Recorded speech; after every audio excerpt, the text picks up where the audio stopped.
All right, let's just jump right in. We're going to be literary detectives today, cracking a 1,500-year-old cold case. And the crime scene? Well, it's just a few weird lines of text hidden away in the Talmud. But the mystery here? It's a real head-scratcher.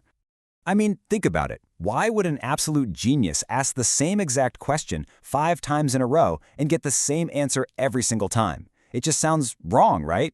Like, you'd think it was a typo or a copy-paste error. But it's not. It's right there in this ancient text, and it's been puzzling people for literally centuries. Okay, so to get into this riddle, we need to meet our main character. We're talking about a brilliant sage from the 3rd century, a guy named Rabbi Yochanan. And our setting is one of the most complex, most revered books in all of Jewish tradition. And you got to get this about the Talmud. It is not a simple storybook. It's this massive, epic collection of arguments, debates, stories, all woven together over hundreds and hundreds of years. And the people who study it believe that every single word, every letter, is there for a reason. So when something looks this bizarre, it's not a mistake, it's a clue. And here it is. This is the smoking gun. You see, on this one page, Rabbi Yochanan makes this really powerful objection to what his colleague is arguing. And he gets an answer, this brilliant legal idea from another great sage, Rava. Okay, fair enough. But then, Rabbi Yochanan objects again with a totally new point, and he gets the exact same answer. And then it happens again, and again, 5 times in a row. It just doesn't make any sense. So we're not the first people to look at this and scratch our heads. Not by a long shot. Centuries ago, a group of incredible medieval commentators in Europe, they're known as the Tosafists, they spotted this exact same problem. They were kind of like the first detectives on this cold case, and they actually came up with a pretty smart theory. So the Tosafists had this idea. They called it fishing for an answer. Their theory was that this wasn't about confusion at all. It was actually a really clever teaching strategy. They thought maybe Rabbi Yochanan already knew the simple answer. Maybe he kept asking because he was trying to push his colleague to see if there was a better answer, a different way to look at it. He wasn't looking for just any answer. He was fishing for the best one. It's a pretty compelling idea, right? It makes a lot of sense.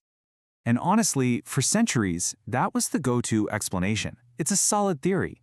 But does it feel totally satisfying to you?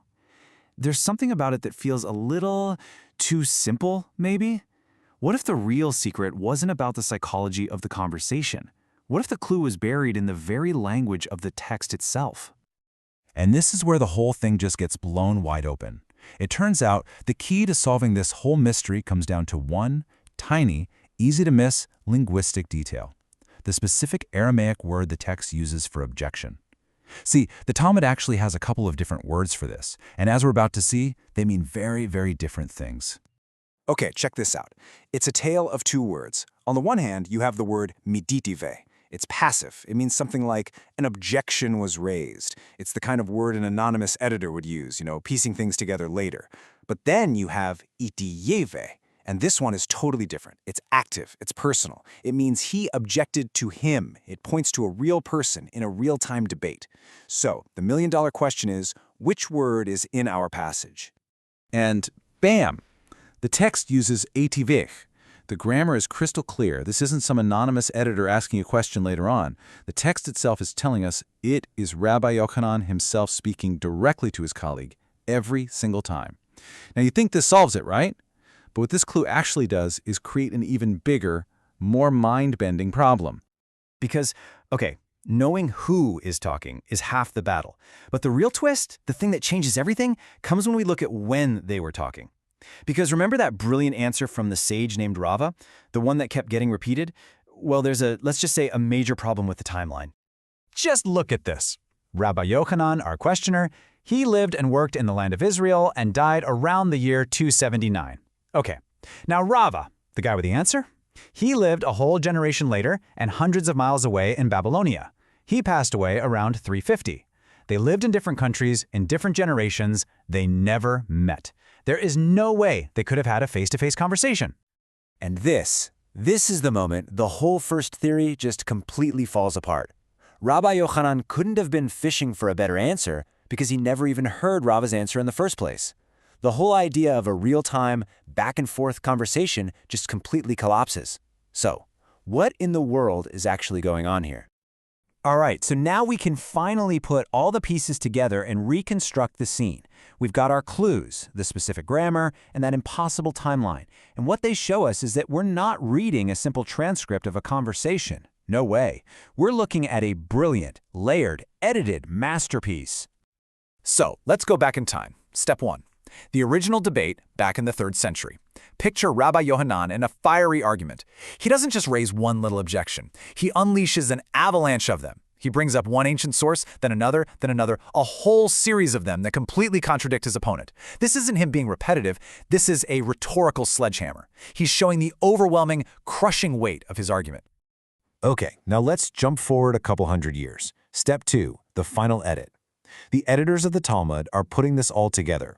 They've got this record of Rabbi Yochanan's powerful list of objections, but they also have this incredible single answer from Rava, who lived a century later, an answer that happens to solve all of those objections. So what do? They act like genius film editors. They present Rabbi Yochanan's first objection, and then they cut in Rava's answer.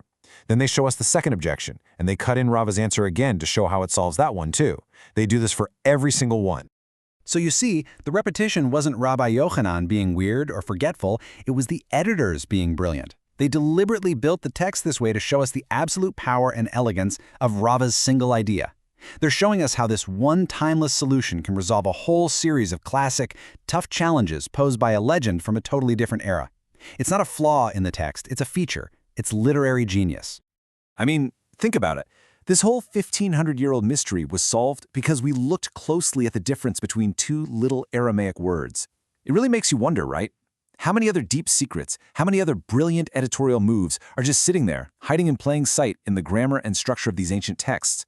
What else are we missing just because we're not looking close enough?